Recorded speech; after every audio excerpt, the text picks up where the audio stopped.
The golden haze of sunset painted the distant hills of Deadwood, South Dakota, as Cassandra Kelly's screams pierced the evening air, shattering the peaceful rhythm of her family's homestead.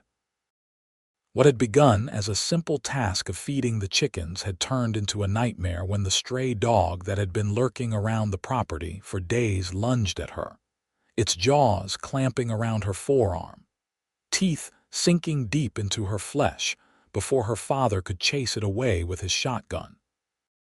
"Pa, something's wrong with that dog," Cassandra cried out, clutching her bleeding arm as her father, Harold Kelly, rushed to her side. The animal had retreated into the woods, foam dripping from its snarling muzzle, eyes wild with a sickness that sent a chill down Harold's spine. "Rabies," he whispered, the word falling from his lips like a death sentence. It was 1878, and rabies was as feared as any outlaw across the Dakota Territory.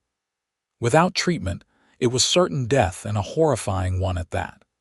Harold knew they needed the rabies antiserum, and they needed it fast. The problem was, the closest supply was in Cheyenne, Wyoming, nearly 300 miles away. "Get her inside," Martha Kelly instructed her husband, her face ashen as she tore strips from her apron to bind the wound. "I'll clean this as best I can." Cassandra, 22 years old with chestnut hair and eyes the color of prairie grass after rain, tried to remain brave as her mother cleaned the jagged puncture wounds. But they all knew time was running out. Once symptoms appeared, it would be too late. "Someone has to ride for Cheyenne," Harold announced, his weathered face grim in the lamplight. "We need that medicine." "I'll go," a deep voice called from the doorway. All eyes turned to see Garrett Kincaid, the ranch hand who'd been working for the Kellys for the past 6 months. At 26, he was tall and broad-shouldered, with sun-bronzed skin and dark hair that curled at the nape of his neck. His blue eyes, usually dancing with mischief, were now dead serious. "It's too far," Harold protested, "and the trail's dangerous." "Bandits, whether wild animals, which is exactly why I should go," Garrett interrupted. "I know the trails better than most, and midnight is the fastest horse in the county." Cassandra looked up at him, her eyes wide with pain and fear. She and Garrett had developed a tentative friendship over the past months. He'd taught her to shoot, and she'd shown him how to read better. But there had always been a careful distance between them, a distance that seemed to evaporate in the gravity of the moment. "Garrett," she whispered, "you don't have to." "Yes, I do," he replied firmly. "You'd do the same for any of us." Harold and Martha exchanged glances, the weight of the decision hanging heavy between them. There was no choice, really. Without the medicine, their daughter would die. "How quickly can you leave?" Harold asked. "Give me 10 minutes to pack supplies," Garrett replied, already moving toward the door. "Take my revolver," Harold called after him, "and whatever money we have." Martha hurried to the kitchen, packing food for the journey, while Harold gathered what little cash they had saved. Cassandra sat at the table, fighting against the waves of pain shooting up her arm. "Garrett," she called as he was about to leave the house, "please be careful." He turned back, the lamplight casting shadows across his face. "I'll be back with that medicine before you know it," he promised. "You just focus on staying strong." 9 minutes later, Garrett was mounted on Midnight, a sleek black stallion with a white star on his forehead. The horse danced beneath him, sensing his rider's urgency. Tied to the saddle were supplies for the journey: food, water, blankets, ammunition, and what little money the Kellys could spare. 300 miles to Cheyenne," Harold said, gripping the bridle. "Then 300 back. The doctor says we have maybe 5 days before." He couldn't finish the sentence. "I'll make it in 4, Garrett promised, his jaw set with determination. "Keep that wound clean, don't let her fever rise." With a quick nod to Harold and a final glance at the cabin where Cassandra watched from the window, Garrett spurred Midnight into action. The horse bolted forward, powerful legs eating up the distance as they thundered away from the homestead and onto the trail that would lead them south toward Cheyenne. Behind him, the setting sun cast long shadows across the land, and Garrett knew he was racing against more than just distance. He was racing against death itself. The first night on the trail, Garrett pushed Midnight harder than he ever had before. The stallion responded admirably, seeming to understand the urgency of their mission. The moon was full, illuminating the path enough to make travel possible, though dangerous. "Just a little farther, boy," Garrett murmured, patting the horse's neck as they forded a shallow creek. "We'll rest when we reach the ridge." The temperature dropped sharply once darkness fell, and Garrett pulled his coat tighter around himself. His thoughts kept drifting back to Cassandra, to her smile when she'd corrected his reading, to the look of determination on her face when she finally hit the target he'd set up for her shooting lessons, to the fear in her eyes when he'd left. He'd come to the Kelly ranch looking for work after drifting through the territories for years. Harold had hired him on the spot, impressed by his way with horses and his honest demeanor. What Garrett hadn't expected was to find something like a family there, especially in Cassandra. She was unlike any woman he'd ever met, educated from books her mother had brought west, fiercely independent, and unafraid to speak her mind. She'd never treated him like just another cowhand, but as a person worthy of respect. And somewhere along the way that respect had blossomed into something more, at least for him, though he'd never dared to speak of it. Now she was fighting for her life, and he was her only hope. They reached the ridge around midnight, and Garrett allowed Midnight a brief rest. He didn't dare sleep, instead keeping watch for any signs of danger while allowing the horse to graze and drink from his canteen. 1 hour, he told Midnight, checking his pocket watch by moonlight. "Then we ride again." True to his word, they were back on the trail exactly 1 hour later, pushing south through the darkness. By dawn, they had covered nearly 70 miles. It wasn't enough. It would never be enough until he had the medicine in his hands and was heading back to Deadwood. The rising sun revealed a vast expanse of prairie stretching before them, dotted with occasional stands of trees. In the distance, Garrett could make out the silhouette of mountains, a reminder of just how far they still had to go. He stopped only long enough to give Midnight water and a handful of oats before mounting again. His body ached from the hours in the saddle, but he pushed the discomfort away. What was physical pain compared to what Cassandra was facing? The second day of travel brought them to a small settlement just past noon. Garrett recognized it as Hawks Creek, little more than a collection of buildings serving the ranchers and farmers in the area. "Water your horse and rest a spell," suggested an old man sitting outside the general store as Garrett rode in. "You look like you've been riding hard." "I have," Garrett replied, dismounting stiffly. "Need to get to Cheyenne fast as possible. Young woman back in Deadwood's been bit by a rabid dog." The old man's expression turned grave. "Rabies, you say? That's a terrible business."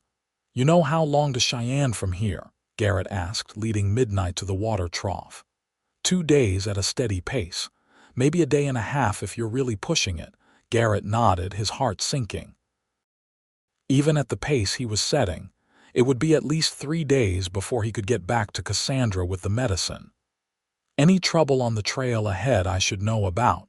he asked, refilling his canteen. The old man scratched his beard thoughtfully. "Well, there's been talk of the Carson gang working the area south of here. 3 brothers who have been robbing travelers, and there's a storm brewing from the west might hit by tomorrow."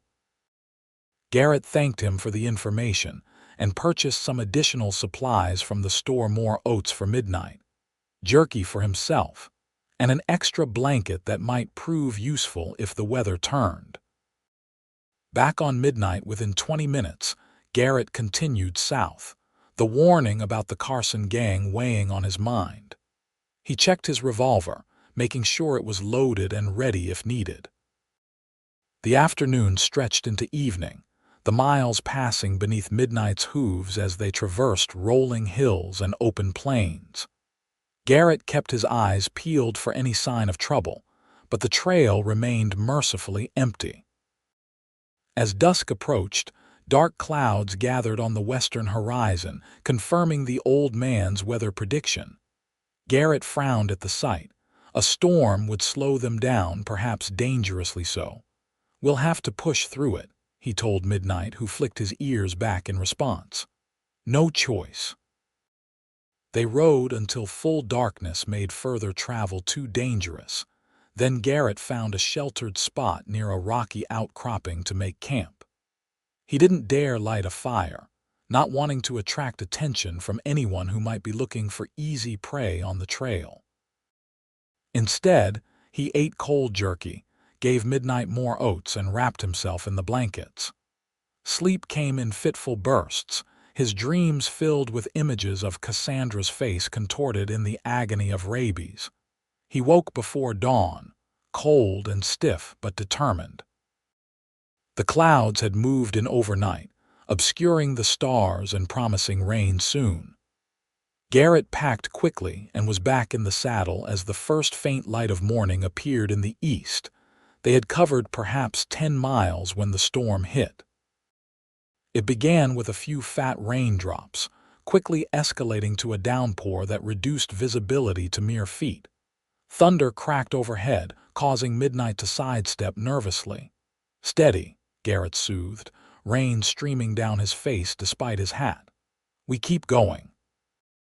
The trail quickly turned to mud, slowing their progress substantially. Garrett gritted his teeth in frustration, but knew pushing Midnight too hard in these conditions would risk injury to the horse, and that would end any chance of reaching Cheyenne in time. By midday, they were both soaked through and shivering. The rain showed no signs of letting up, and Garrett was beginning to worry about Midnight's condition. The stallion was beginning to labor, the combination of the hard pace and the treacherous footing taking its toll. "Just a little farther," Garrett encouraged, though he knew they needed to find shelter soon. As if in answer to an unspoken prayer, the silhouette of a structure appeared through the curtain of rain. As they drew closer, Garrett could make out the shape of an abandoned way station, one of the old Pony Express stops that dotted the territory. "Thank God," he muttered, directing Midnight toward the dilapidated building. The station was little more than a small cabin with an attached lean-to stable, but it was dry inside, and that was all that mattered. Garrett led Midnight into the stable area and began rubbing him down with the spare blanket, talking softly to the exhausted animal. "You're doing amazing, boy. I know I'm asking a lot of you." Once Midnight was as dry and comfortable as possible with fresh water and the last of the oats, Garrett moved into the main cabin. It was dusty and abandoned, but the roof was intact and it offered protection from the elements. He stripped off his wet coat and hung it near the stone fireplace. There was no wood, so a fire was out of the question, but at least he could get out of the rain. He changed into his only dry shirt and sat on the floor, back against the wall, listening to the rain hammer on the roof. His thoughts turned once again to Cassandra. Was she already showing symptoms? Was she in pain? The image of her bright, intelligent eyes clouding with the madness of rabies was almost more than he could bear. "Hold on," he whispered into the empty room. "Just hold on a little longer." The storm continued throughout the afternoon and into the evening, finally abating sometime in the night. Garrett dozed fitfully, waking at every sound, anxious to be on the trail again. When the first gray light of dawn filtered through the dirty windows, he was already preparing to leave. Midnight seemed rested, though Garrett knew the horse was being pushed to his limits. "One more hard day," he told the stallion as they set out. "Then you'll have earned a week's rest and all the apples you can eat." The trail was still muddy from the previous day's rain, but travel was possible again. They made good time through the morning, the terrain gradually changing as they moved south. The open prairie gave way to more rugged country, with rocky hills and deeper ravines. It was in one such ravine, as Garrett was picking his way carefully along the muddy trail, that disaster struck. 3 riders appeared suddenly at the top of the ridge ahead, silhouetted against the sky. "Well, well," called the largest of the 3 as they moved to block the trail. "Looks like we've got ourselves a traveler, boys." Garrett's hand moved to his revolver, but he didn't draw. 3 against 1 were poor odds, especially when he was exhausted from days of hard riding. "I don't want trouble," he called up to them, sizing up the situation. "Just passing through on urgent business." The 3 men spread out as they rode down to meet him. They were rough-looking, with unkempt beards and hard eyes. The resemblance between them suggested they were the Carson brothers the old man had warned him about. "Urgent business, he says," mocked the leader, a burly man with a thick red beard. "Must be carrying something mighty valuable to be riding so hard." "Nothing valuable," Garrett replied evenly, though his heart was pounding. "I'm trying to reach Cheyenne to get medicine for a young woman. She's been bitten by a rabid dog. If I don't get back with the treatment soon, she'll die." The 3 brothers exchanged glances, skepticism written plainly on their faces.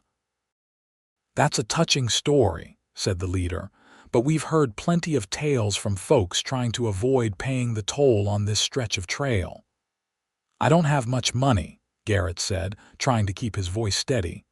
"What little I have is for the medicine." "We'll be the judge of what you can spare," said the youngest brother, a wiry man with a nasty scar across his cheek. "Off the horse now." Garrett knew he had no choice.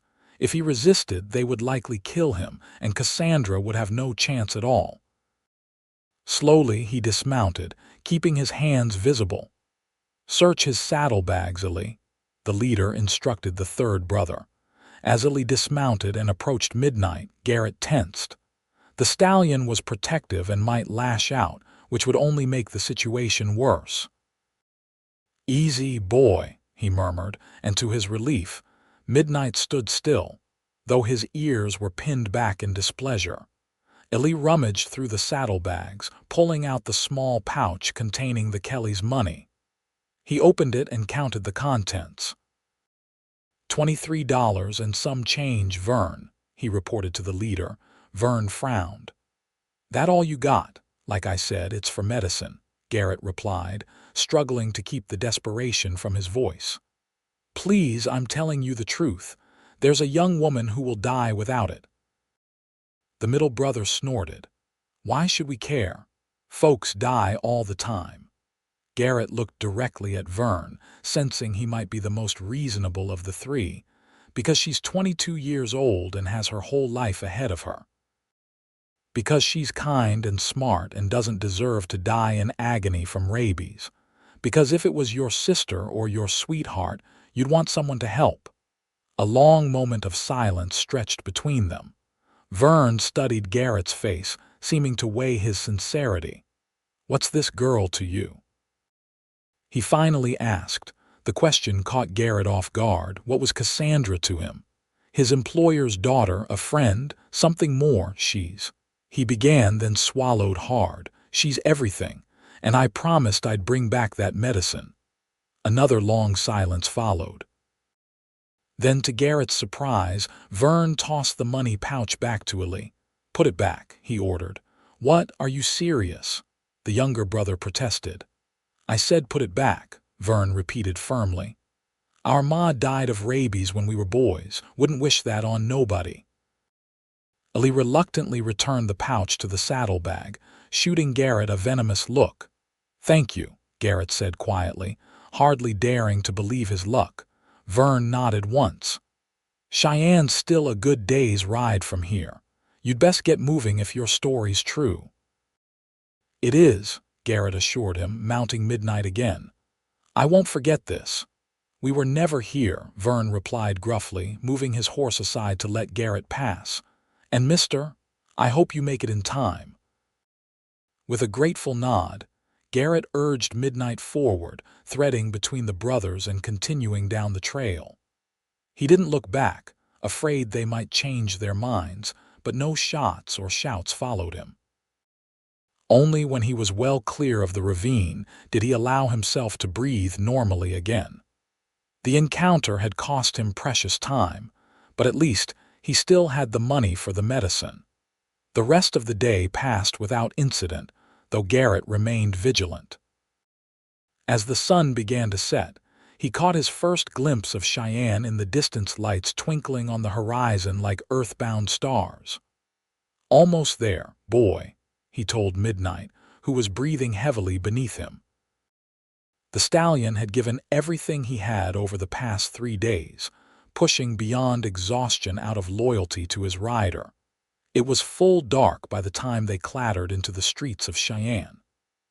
The town was larger than Deadwood, with more permanent buildings and a busier nightlife. Saloons spilled light and noise onto the streets, and passers-by gave the mud-splattered rider curious glances. Garrett headed straight for the doctor's office, praying the man would still be awake. To his immense relief, a light still burned in the window of the small building with Dr. Thomas Mercer, physician, painted on the glass. He practically fell from Midnight's back, his legs numb from days in the saddle. Tying the horse to the hitching post, he staggered up the steps and pounded on the door. After a moment, it opened to reveal an older man with spectacles and a neatly trimmed gray beard. "Dr. Mercer?" Garrett asked urgently. "Yes, that's me. What seems to be the trouble, young man?" "I've come from Deadwood," Garrett explained, words tumbling out in his haste. "A young woman there was bitten by a rabid dog 3 days ago. I need the rabies antiserum to take back to her." The doctor's expression turned grave. "Come in," he said, opening the door wider. Inside, the office was neat and well organized, with a small examination room visible through a doorway. "When exactly did this bite occur?" Dr. Mercer asked, moving to a cabinet and unlocking it. "Late afternoon 3 days ago," Garrett replied, watching anxiously as the doctor searched through the cabinet. "I've been riding straight through since then. And the symptoms? Has she shown any yet?" "Not when I left. Her father was cleaning the wound and watching for fever." The doctor nodded, removing a small wooden box from the cabinet. "You've made good time. If you can get back just as quickly, there's still hope." He opened the box to reveal several vials nestled in padded compartments. "This is the Pasteur treatment. It's still quite new, but it's shown promising results if administered before symptoms appear." Garrett felt a wave of relief so intense his knees nearly buckled. "How much do I owe you?" $20 for the complete treatment," the doctor replied, carefully wrapping the box in oilcloth to protect it. "And I'll write instructions for whoever will be administering it." Garrett counted out the money from the pouch, leaving himself only enough for supplies for the return journey. As the doctor wrote out the instructions, Garrett fought against the exhaustion threatening to overwhelm him. "You look dead on your feet," Dr. Mercer commented as he handed over the package. "When did you last sleep properly?" "It doesn't matter," Garrett replied, tucking the precious medicine securely inside his coat. "I need to start back right away." The doctor frowned. "Your dedication is admirable, but if you collapse from exhaustion on the trail, neither you nor the medicine will reach your young lady. At the very least, give your horse a few hours' rest. There's a livery stable 2 blocks down that stays open late." Garrett wanted to argue, but he knew the doctor was right. Midnight couldn't continue without rest, and pushing him further might kill the loyal animal. "A few hours," he conceded reluctantly. "There's a hotel across the street where you can get a hot meal and perhaps a quick bath while your horse is being tended to," the doctor suggested. "You'll make better time tomorrow if you're not falling from the saddle." After securing Midnight at the livery with instructions to give him the best care possible, Garrett made his way to the hotel. He was so filthy from the trail that the clerk eyed him suspiciously until he placed a coin on the counter. "Just need a meal and a room for a few hours," Garrett explained. "I'll be leaving before dawn." The hot food revived him somewhat, and the bath washed away the worst of the trail dust. In his room, Garrett set his pocket watch to wake him in 4 hours, then collapsed onto the bed, still fully dressed apart from his boots. Sleep claimed him instantly, but it was filled with troubled dreams of Cassandra calling for him, her voice growing weaker as rabies took hold. The watch's alarm jerked him awake what felt like moments later. For a disoriented second, he couldn't remember where he was or why. Then it all came flooding back. Grabbing his hat and boots, he checked that the medicine was still secure inside his coat, then hurried down to the livery. The stableman was dozing on a stool but woke when Garrett entered. "Your horse is ready, mister. Fed, watered, and rested a bit. Fine animal you got there." "Best there is," Garrett agreed, relief flooding through him as he saw Midnight looking more like himself after the brief rest. "Thank you for taking good care of him." Within minutes, they were back on the trail, heading north under a sky still dark but beginning to show the first hints of dawn in the east. The return journey would be just as urgent, but at least now Garrett carried hope with him in the form of the small wooden box nestled against his chest. The first day of the return journey passed in a blur of determination and growing anxiety. Garrett pushed Midnight as hard as he dared, stopping only when absolutely necessary to rest the horse. The stallion seemed to sense the continued urgency of their mission and responded with the same heart he'd shown on the outward journey. They passed through the area where they'd encountered the Carson brothers without incident, for which Garrett was profoundly grateful. The weather, too, cooperated, with clear skies allowing them to make good time across the muddy terrain. By nightfall, Garrett estimated they had covered nearly 90 miles, an impressive distance considering Midnight's exertions of the previous days. But it wasn't enough. It was never enough until he was back at the Kelly ranch with the medicine that would save Cassandra's life. He allowed himself and Midnight only a few hours rest that night, pushing on before dawn. The second day brought them back to Hawks Creek by mid-afternoon, where Garrett stopped long enough to water Midnight and purchase some additional supplies. "Made it to Cheyenne and back already?" asked the same old man who had been sitting outside the general store days earlier. "Must be some special girl." "She is," Garrett replied simply, remounting. "Still have a long way to go." The old man nodded knowingly. "Godspeed, then." The last leg of the journey was the hardest.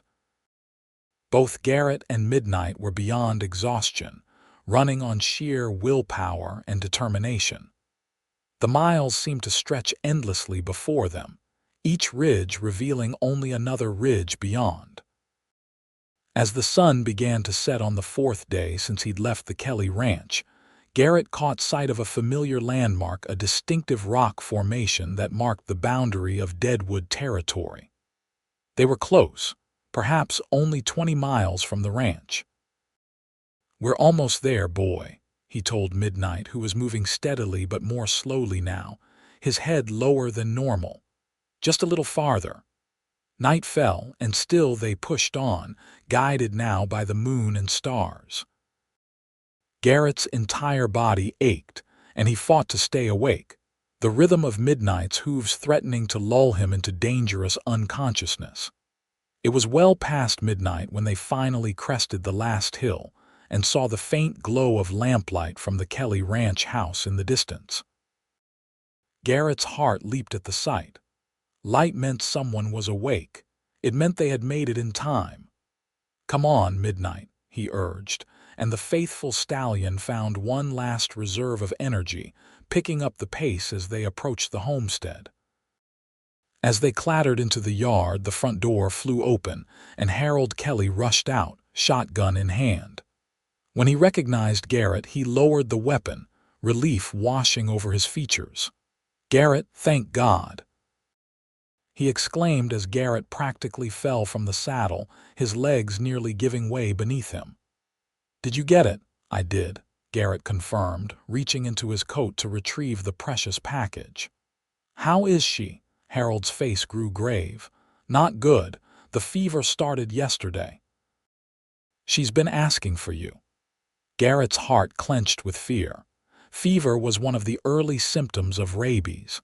They were cutting it dangerously close. Together they hurried into the house, where Martha met them in the main room, her face drawn with worry.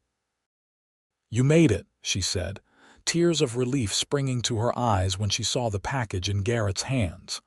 "Thank God you made it." "Where is she?" Garrett asked urgently. "In her room," Martha replied, taking the package from him and unwrapping it carefully. "She's been having difficulty swallowing since this morning, and the sensitivity to light and sound started a few hours ago. All bad signs." Garrett knew the progression of rabies from stories he'd heard: the fever, followed by difficulty swallowing, hypersensitivity, then eventually the terrible phase of madness and paralysis that led to death. "The doctor wrote instructions," he said, handing Martha the paper Dr. Mercer had included. She scanned it quickly. "I need to prepare this. Harold, help me." As Martha and Harold moved to the kitchen table to prepare the treatment, Garrett headed for Cassandra's room. He paused at the door, trying to prepare himself for what he might see, then gently pushed it open. The room was dim, lit only by a single candle burning low on the bedside table.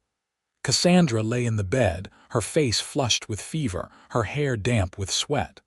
Her eyes were closed, but they fluttered open at the sound of the door. "Garrett," she whispered, her voice hoarse. "Is that really you?" He moved to her side, dropping to his knees beside the bed. "It's me," he confirmed softly.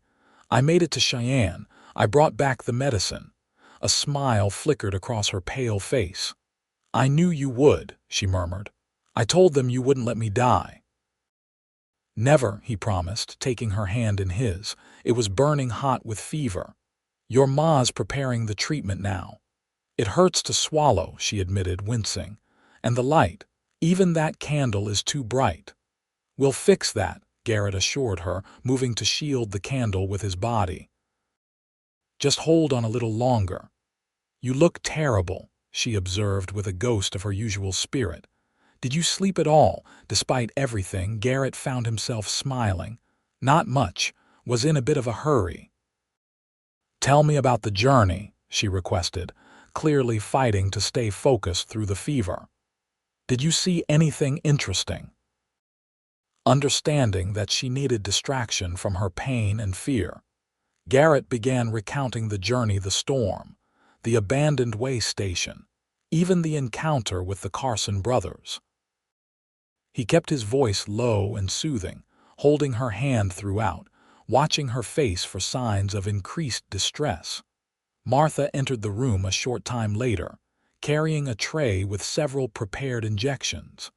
"Doctor Mercer says this needs to be administered in a series over the next few days," she explained, her hands trembling slightly. "But the first dose is the most crucial."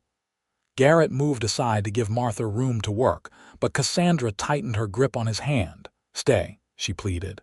"Please." "I'm not going anywhere," he promised. Martha administered the first injection with steady hands despite her obvious fear. Cassandra winced but remained brave, her eyes fixed on Garrett's face as if drawing strength from his presence. "There," Martha said when it was done.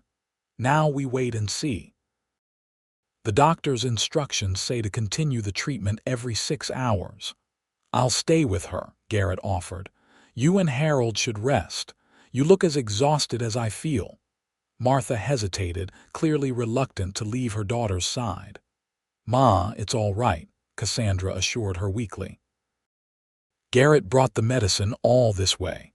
He can watch over me for a while.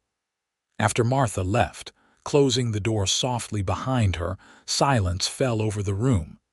Garrett remained kneeling beside the bed, still holding Cassandra's hand, afraid that if he let go, she might slip away from him. You should sit in the chair before you fall over, Cassandra suggested after a while, gesturing weakly to the rocking chair in the corner of the room. I'm fine here, he insisted. You rode 600 miles in 4 days, she countered with a hint of her usual stubbornness. You're not fine. Reluctantly, Garrett moved to the chair, pulling it close to the bed so he could still reach her hand. The moment he sat down, the full weight of his exhaustion crashed over him like a wave. How bad was it really? Cassandra asked softly. The journey. Garrett considered downplaying the challenges, but something in her eyes told him she needed the truth. It was the hardest thing I've ever done, he admitted, but not because of the distance or the dangers. Then why? He met her gaze steadily. Because with every mile, all I could think about was whether I'd be too late, whether I'd return to find you already. He couldn't finish the sentence. Cassandra's fever-bright eyes softened. You really care that much? Cassandra Kelly, Garrett said, his voice rough with emotion. I would have ridden 1,000 miles through hell itself if that's what it took to save you. A tear slipped down her flushed cheek. Why? It was a simple question, but the answer was anything but simple. Yet in that moment, exhausted and afraid and more vulnerable than he'd ever been, Garrett found the courage to speak the truth he'd been carrying in his heart for months. Because I love you, he said simply. I think I've loved you since that day you corrected my reading of Moby Dick and didn't make me feel foolish for getting it wrong. A small, pained laugh escaped her. You called Ishmael Ishmael. And you said it didn't matter what I called him, as long as I understood what he stood for, Garrett recalled, smiling at the memory. I love you too, she whispered. I realized it the moment I saw you ride away. I was so afraid you wouldn't come back. I'll always come back to you, he promised, leaning forward to brush a damp strand of hair from her forehead. Always. As the night deepened around them, Cassandra's fever seemed to worsen. She drifted in and out of consciousness, sometimes muttering incoherently, other times gripping Garrett's hand with surprising strength as waves of pain washed over her.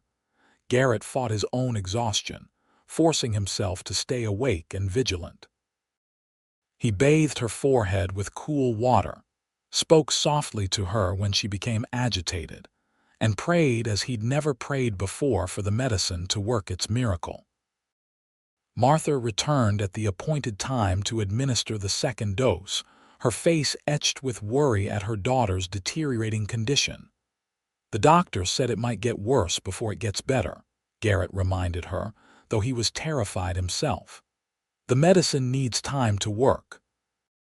Martha nodded bravely, administering the injection with the same steady hands.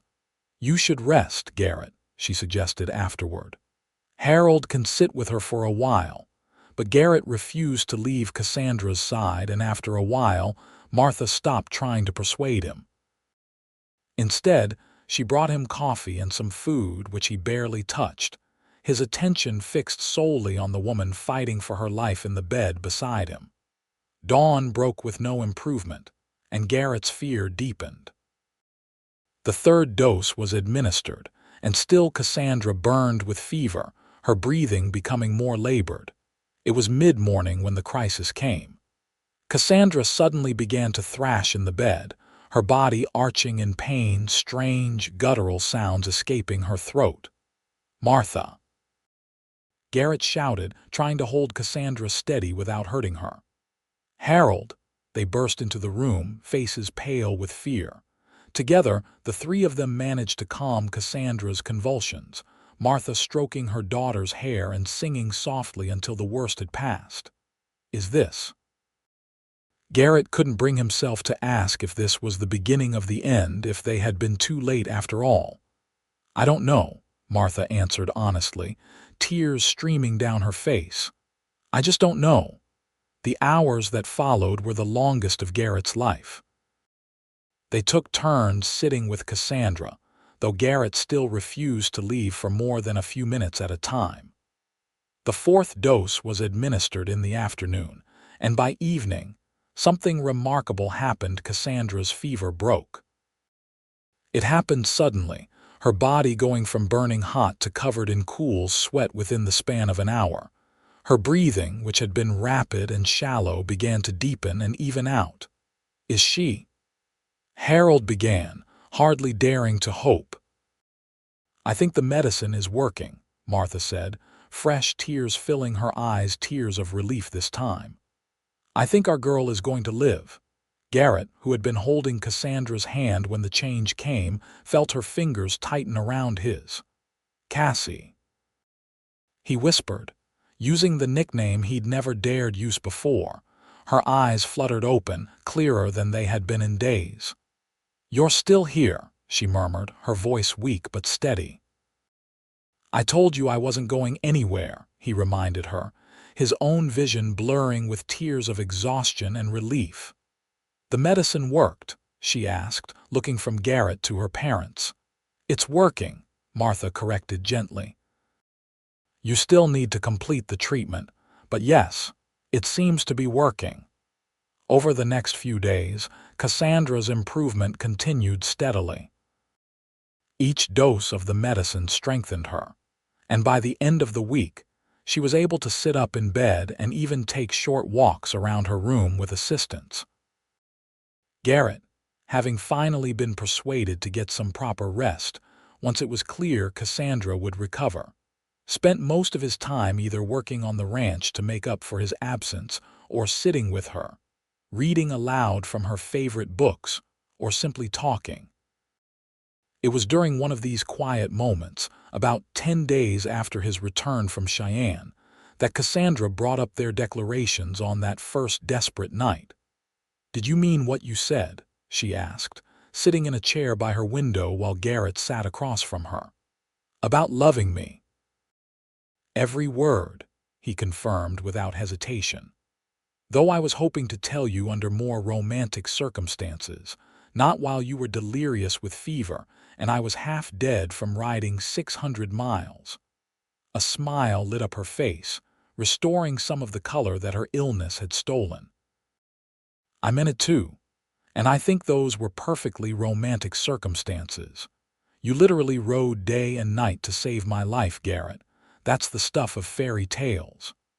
"Except in fairy tales, the hero probably doesn't smell like horse and trail dust," he pointed out with a self-deprecating smile. "I didn't notice," she assured him, reaching across to take his hand. "All I saw was the man I love who came back to me against all odds." Garrett lifted her hand to his lips, pressing a gentle kiss to her knuckles. "Your father might have something to say about all this," he noted. "I'm just a ranch hand after all." "A ranch hand who saved his daughter's life," Cassandra countered. "Besides, Pa thinks very highly of you, always has." As if summoned by their conversation, Harold Kelly appeared in the doorway, clearing his throat to announce his presence. "Sorry to interrupt," he said, looking between them with knowing eyes. "Garrett, could I have a word?" Expecting a lecture about his intentions toward Cassandra, Garrett followed Harold out to the porch with some trepidation.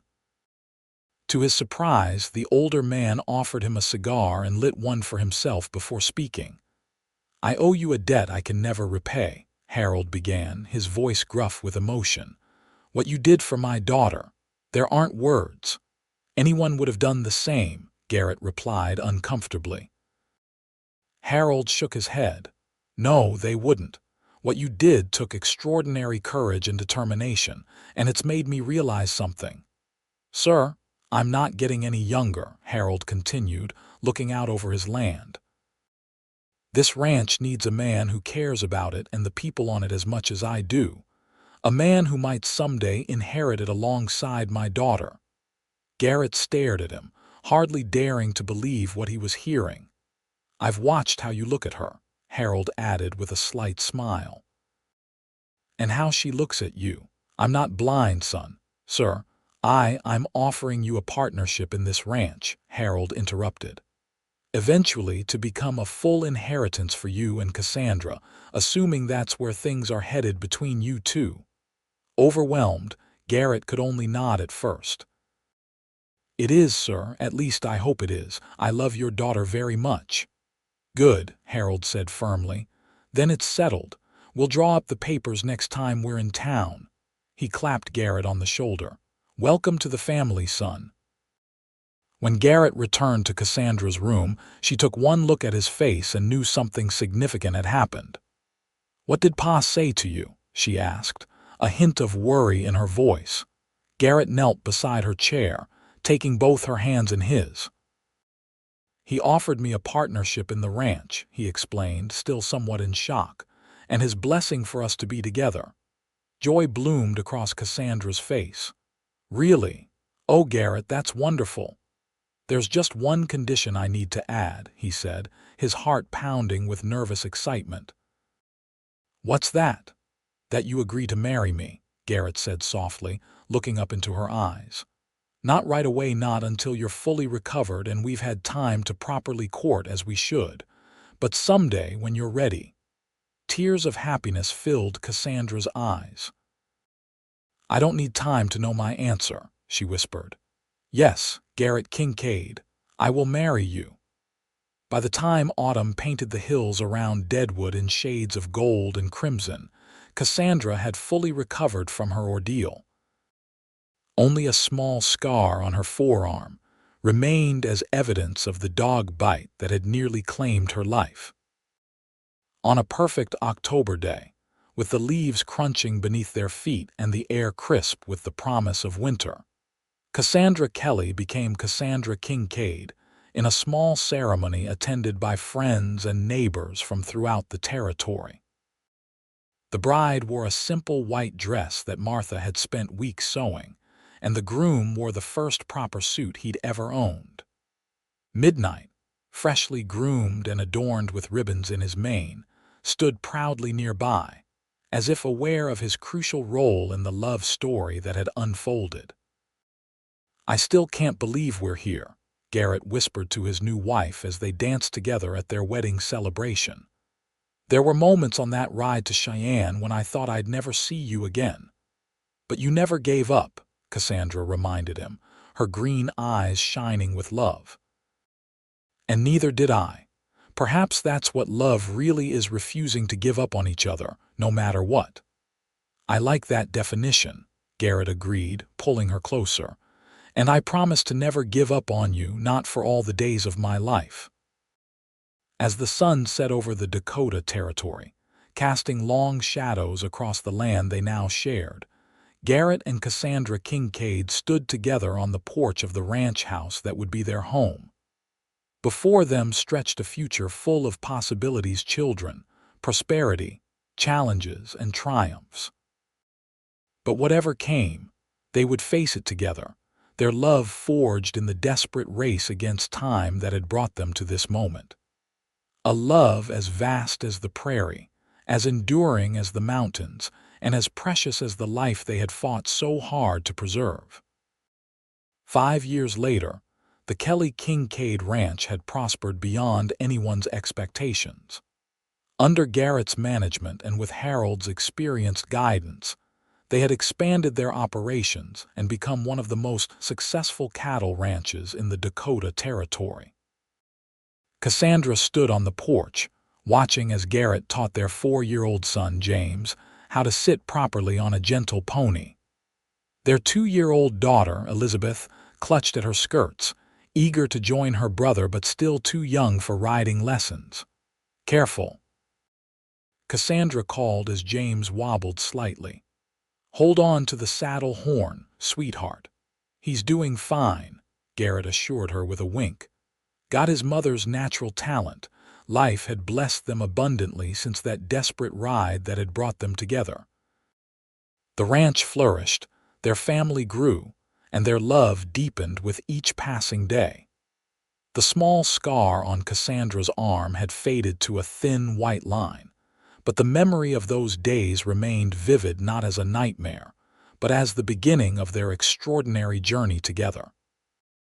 As the afternoon sun bathed the homestead in golden light, Garrett lifted James down from the pony and sent him running to his mother. Then he approached his wife and daughter, sweeping little Elizabeth up into his arms and placing a gentle kiss on Cassandra's lips. "Happy?" he asked, though he already knew the answer. Cassandra smiled, the same smile that had captured his heart all those years ago. "More than I ever thought possible," she replied, leaning against his shoulder as they watched their children play. And in that perfect moment, with his family around him and the land they loved stretching to the horizon, Garrett Kincaid knew that every mile of that desperate journey had been worth it. For it had led him here to this life, to this love, a love that had conquered distance, danger, and even death itself.